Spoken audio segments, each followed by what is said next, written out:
नमस्कार मित्रों, सूचना की दुनिया पर आपका स्वागत है।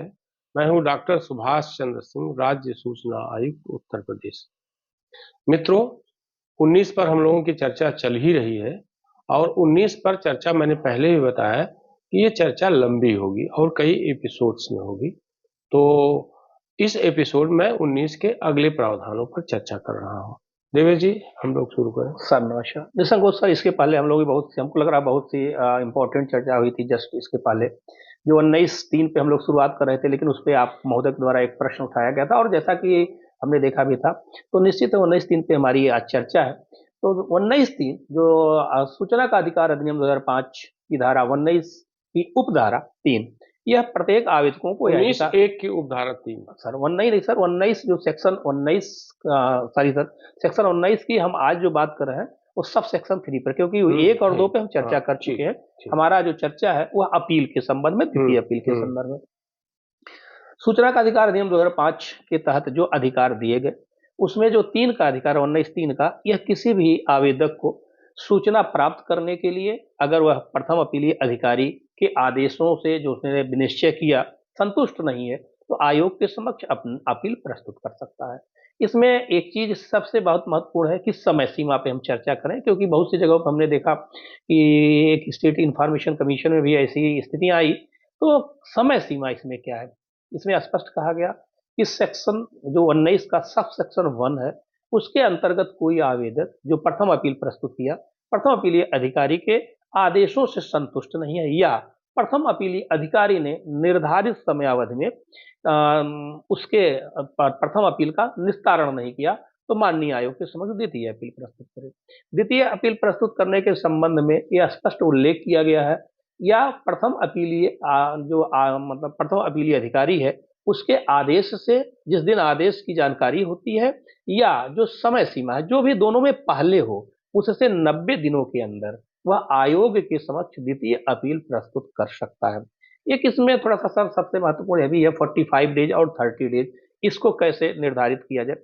अगर प्रथम अपीलीय अधिकारी ने प्रथम अपील पे कोई भी संसूचना जारी ही नहीं करी, यह सर बहुत महत्वपूर्ण है कि प्रथम अपीलीय अधिकारी ने आवेदक को कोई इस प्रकार की सूचना नहीं दी कि प्रथम अपील आपका विचारणीय है और इस पे विस्तारित अवधि लिया गया है, और यह विस्तारित अवधि मतलब 45 दिन, तब 45 दिन, अन्यथा की स्थिति में उसे 30 ही दिन माना जाएगा, और 30 दिन से 90 दिन की अवधि अर्थात 120 दिनों के अंदर आवेदन करने के 30 दिन उपरांत और आवेदन करने के 120 दिन के अंदर, अर्थात जो प्रथम अपील का 30 दिन अपवर्जित है, उससे 90 दिन के अंदर वो द्वितीय अपील प्रस्तुत कर सकता है। कुल मिला के 120 दिन। 120 दिन। अगर विस्तारित समयावधि है, प्रथम अपीलीय अधिकारी ने विस्तारित समयावधि का अगर आलंबन लिया है, तो 45 दिन के उपरांत और 100 आवेदन से 135 दिन, लेकिन प्रथम अपील जो उसने प्रेषित किया है उस सॉरी सर, मैं थोड़ा सा इस पे कंफ्यूज हूँ, जो प्रथम अपील किया है, प्रथम अपील से उसका जो है 100 उसके अंतर्गत किया जाएगा, क्योंकि 30 दिन तो समय सीमा मिली है, और उसके बाद 90 डेज, अर्थात प्रथम अपील के निर्णय से 90 दिनों के अंदर, या जो प्रथम अपील में समयावधि है उससे 90 दिनों के अंदर वह द्वितीय अपील माननीय आयोग के समक्ष प्रस्तुत कर सकता है। दूसरी चीज सर, सभी हम लोगों ने चर्चा भी की, हर आवेदक को एक कोशिश करना चाहिए, मैं बार बार कहता हूँ कि कोशिश ये करे कि द्वितीय अपील के अंतर्गत ही माननीय आयोग के समक्ष अपना आवेदन प्रस्तुत करें। इसी में जब हम आगे बात करते हैं सर 19(4) की, तो 19(4) के संदर्भ में सीधी सी बात कहा गया कि जैसे पर व्यक्ति की सूचना है, किसी पर व्यक्ति से रिलेटेड, थर्ड पार्टी से रिलेटेड अगर कोई सूचना मांगी गई, उसके अधिकार को कहा गया है कि जब माननीय आयोग किसी थर्ड पार्टी से संबंधित अगर किसी अपील पे विचार कर रहा है, तो थर्ड पार्टी को पर्याप्त अवसर प्रदान करें, क्योंकि उसके अधिकारों का भी हनन न हो। कई मामलों में देखा गया कि जन सूचना अधिकारी द्वारा थर्ड पार्टी को तो पत्र जारी किया गया सेक्शन 11 के अंतर्गत, लेकिन आयोग में कई प्रकरणों में ऐसा देखने में आया, कई स्टेटों में देखने में आया कि सीधे बिना थर्ड पार्टी के बात को सुने। थर्ड पार्टी पे हम लोगों ने विशेष चर्चा भी करी थी, थर्ड पार्टी की सूचना क्या होती है, इसके बाद भी चर्चा करेंगे, जो बहुत इंपॉर्टेंट है, यहाँ उसको उठाना उचित नहीं है। लेकिन अगर थर्ड पार्टी से रिलेटेड है, तो यह कहा गया है 19 के सब सेक्शन 4 में कि आयोग उनको अवसर करना है। और अवसर के संबंध में कई ऐसे केस भी उच्च न्यायालय ने पारित किए कि अवसर के संबंध में अवसर किसको कहा जा सकता है, उसका डेफिनेशन हम लोग बात करेंगे। जब सेक्शन हम सर इसके 5 की बात करते हैं, तो 5 का सीधा-सा है कि बहुत से जन सूचना अधिकारी आते हैं। हमने देखा सर, किसी कोर्ट का नाम लेना उचित नहीं है कि पहले नोटिस आवेदक से यह एस्टेब्लिशमेंट किया जाता है कि क्या आपका आवेदन सही है, सूचना धारित है कि नहीं है, और यह एस्टेब्लिश करिए। मैं इस पे थोड़ा-सा स्पष्ट करूँ, सूचना का अधिकार अधिनियम 2005 उस अंतिम व्यक्ति को ये अधिकार देता है कि जो हर मामले में आसक्त हो, उससे यह अपेक्षा किया जाना कि वह इस चीज़ को बताए या मेरी सूचना यहीं धारित। जैसे सर, थोड़ी-सी बात बताएँ, बहुत सी जगहों पे सेंट्रल इन्फॉर्मेशन ये मतलब अपीलार्थी कैसे बताएगा कि हमारी मैं सूचना मैं कहाँ वही आधारित बताता है? हूँ सर, इसमें एक प्रकरण मैं उठाऊँ कि जैसे कि कोई ऐसे आदेश जारी किए गए जो स्वास्थ्य विभाग से हैं। जैसे हर विभागों के अमूमन जो अध्यक्ष पदेन होता है, जिलाधिकारी होता है, कि जैसे जो समितियां गठित होती है, जैसे स्वास्थ्य समिति है, जिलाधिकारी है। तो कई ऐसे जो आदेश जाते हैं, जिलाधिकारी को जाते हैं, लेकिन स्वास्थ्य विभाग से रिलेटेड है।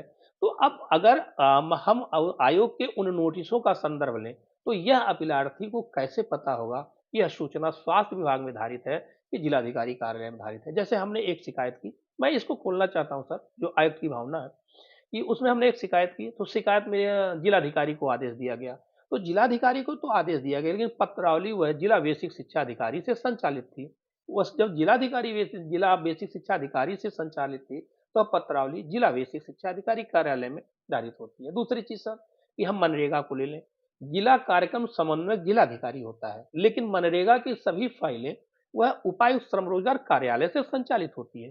तो ऐसी स्थिति में एक अपीलार्थी, चूंकि सर हम लोग क्षेत्र में हैं और कार्यालयों का रूपरेखा मालूम है, तो मुझे जानकारी है, लेकिन अंतिम व्यक्ति से ये अपेक्षा करना, उसे यह डिफाइन किया जाए या पूछा जाए कि आपकी सूचना कहाँ धारित है, आप स्टेब्लिश करिए, नहीं। इसीलिए सेक्शन 5 में यह स्पष्ट बताया गया है, यह जिम्मेदारी उसकी होगी जिसने सूचना देने से मना किया। अर्थात अगर जन सूचना अधिकारी सूचना देने से मना करता है, जन सूचना अधिकारी अगर अपूर्ण सूचना देता है। एक चीज मैं उठाऊं सर, हमने देखा है कई मैं एलिगेशन नहीं लगा रहा हूं, लेकिन हमने व्यवहारिता की बात देखी है। जब प्रथम कोई नोटिस जारी होता है, तो उस नोटिस पे एक लिखा होता है, नियमतः लिखा होता है कि संबंधित जन सूचना अधिकारी प्रकरण से संबंधित जो अपील या शिकायत प्रस्तुत की गई है, उसके संबंध में लिखित कथन की एक प्रति अगली सुनवाई निर्धारित होती है आयोग के समक्ष, और उसकी एक प्रति आवेदक या शिकायतकर्ता को प्रस्तुत करें। और शिकायतकर्ता से अपेक्षा की जाती है कि इनकी जो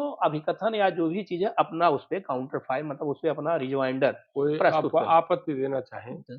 अर्थात आयोग दोनों प्रथम तिथि पर निर्धारित कर ले। जैसे अपीलार्थी, इसीलिए सर अपील प्रस्तुत करने के 3 सेट में प्रावधान है। एक जो प्रावधान बनाया गया अपीलार्थी से, इसीलिए 3 सेट में अपील लिया जाता है। एक सेट आयोग कार्यालय के लिए, एक सेट प्रथम अपीलीय अधिकारी को भेजने के लिए, और एक सेट जन सूचना अधिकारी को भेजने के लिए। और कभी भी हमने किसी भी जन सूचना अधिकारी को ये नहीं देखा कि अपने अभिकथन में जो अपीलार्थी ने अपनी शिकायत प्रस्तुत की है, उसके संबंध में स्पष्टीकरण प्रस्तुत करना हो। जबकि यह नियम है कि जन सूचना अधिकारी जो अपीलार्थी ने अपने द्वितीय अपील में शिकायत, यानी कि जो संक्षिप्त विवरण दिया है कि हमारा शिकायत है, इन्होंने इनकम्प्लीट सूचना दी, इन्होंने सूचना नहीं दी, या इन्होंने ये किया, उसके संबंध में अपना वो प्रस्तुत करे कि ये हमने इनको समय से सूचना दिया, या ये सूचना है तो ये इनका कहना गलत है। और उसके बाद उसी की प्रति पर अपीलार्थी अपना कथन दे, देखिए ये एविडेंस है, इन्होंने अपूर्ण दिया, जिससे प्रथम सुनवाई तिथि पर ही अपीलों का निस्तारण हो सके। तो निसंकोच एक्ट बहुत महत्वपूर्ण यह है कि यह निर्धारण अपीलार्थी का नहीं है, और यह सिद्ध करने का भार उस जन सूचना अधिकारी लोक सेवक का है जिसने डिनायल किया या अपूर्ण सूचना दी। हम 6 की बात करें, जो सेक्शन 19 के सब सेक्शन 6 है, यह भी बहुत महत्वपूर्ण है। यह बाध्य करता है प्रथम अपीलीय अधिकारी को कि अगर सेक्शन मतलब इसके 19 के 1 या 2 के अंतर्गत जो उसे उसके समक्ष प्रथम अपील प्रस्तुत की गई, उसे वह निर्धारित समयावधि 30 दिनों में अथवा विस्तारित समयावधि 45 डेज में उसका निस्तारण करे। यह उसकी बाध्यता है कि वो ये नहीं कह सकता हम 46 दिन में निस्तारण करें। तो इसलिए सबसे महत्वपूर्ण है, और इस पे ज़रूर विचार होना चाहिए। मध्य प्रदेश, हमने एक बार इसकी ज़िक्र भी करी थी, मध्य प्रदेश माननीय उच्च न्यायालय ने एक बहुत अच्छा अपना आदेश पारित किया जिसपे प्रथम अपीलीय अधिकारी के विरुद्ध और आयोग में भी उसमें दंड अधिरूपों ने क्षतिपूर्ति लगाया। तो यह समय सीमा अगर प्रथम अपील में जो है निर्धारित किया गया प्रथम अपीलीय अधिकारी के लिए सेक्शन 19 के सब सेक्शन 6 में जो है 30 दिनों में या 45 डेज में। एक चीज और आया, मैं आप महोदय के माध्यम से करूं कि हमने कई देखा, पहले तो देखा कि अभी गोरखपुर में कल तकरीबन विगत वर्षों से एक ही काम हो रहा है। इस पे महोदय ने बहुत कड़े निर्देश भी उनको दिए और यह भी कहा कि इस पे सुधार लाया जाए कि प्रथम अपील को प्रथम अपीलीय अधिकारी सेक्शन 6(3) के अंतर्गत अंतरित कर देता है, जबकि सेक्शन 6(3) जन सूचना अधिकारियों के लिए है। अगर उस प्राधिकरण में सूचना धारित नहीं है तो अन्य प्राधिकरण को अंतरित करे। 19(1) के अंतर्गत यह अधिकार प्राप्त नहीं है।